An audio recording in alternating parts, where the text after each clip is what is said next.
intentionally or unintentionally, people were being led to believe that indulgences in paying for their sins in some monetary way or through works was how they were going to gain salvation. And that completely maligned the cross of Christ. And Martin Luther raised awareness about that. And for that, I am extremely thankful. There is, I will grant, he did change over time, but he did change over time. So earlier on, he was a little bit better, more of a reformer than later on. All of the anti-Semitic comments came later in his life. They didn't come earlier in his life. However, let's not forget that he did add that first sola, that only faith from Romans. He added that. And in subsequent translations... But that is not the only place where the Bible talks about by faith alone. And in fact, if you just want to look at the gospel in general, the fact that Jesus had to die and was buried and raised again, that would not have had to happen if it was faith and something else. Of course not. He could have just said, hey, Allie, be a little bit holier, act a little bit better. If that was the case,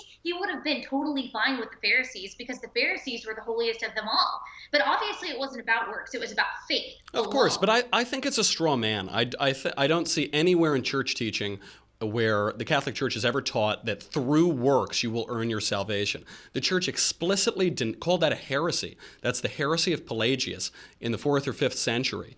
And we do know, I am certain, of course, Christ's sacrifice was perfect, but let's not forget that Christ says to Peter, Peter, you're a rock. On this rock I'll build my church. Here are the keys to the kingdom of heaven. Whatever you loose on earth will be loosed in heaven. Whatever you bind on earth will be bound in heaven. He also said there will be many who come to me and say, Lord, Lord, who will not see the kingdom of heaven. And of course, James says, faith without works is dead. Absolutely, and that's actually exactly what Martin Luther came to preach about, that there will be many who say, Lord, Lord, who actually will not enter the kingdom of heaven. Because what Martin Luther did is he said, this is not about your external proof of whether you are saved or not. This is about your heart. And I'm not saying the entirety of the Catholic faith preaches otherwise, but he felt where he was that was the trend that was going on. At least the people in the Catholic Church were starting to focus too much on the outer works and not enough on true repentance in their heart. And that's exactly what Martin Luther came to refocus the church on, was focusing on the heart transformation that grace through faith actually accomplishes. Because you're right, faith without works is dead, but works without faith is nothing. Sure, but when has the Catholic Church ever taught otherwise? When has the Catholic Church ever taught that you'll earn your way to heaven through works? I don't deny that there were corrupt professional pardoners. Obviously, many popes condemned them explicitly. But if Martin Luther's problem was with some local bishops and some local priests selling heaven or trying to sell heaven to ignorant people, then that's a political conversation. That's not a theological refutation. Allie just said that. The issue is instead of saying, oh, okay, Martin Luther, we'll look this over, we'll talk about this. He was persecuted for coming to his archbishop and saying these things. He was brought and told to say mea culpa before him.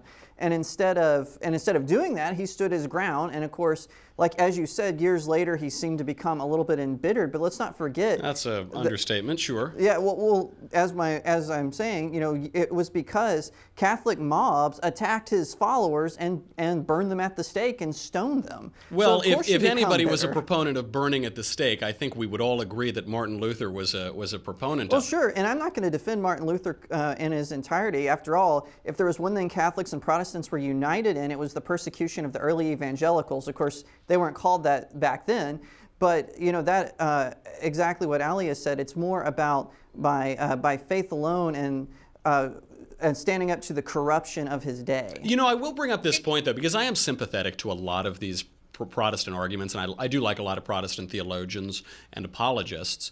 But there is this one sticking point, because the question here, especially with Luther, is the church the church? Is the Pope in the Petrine line, in the line of Peter?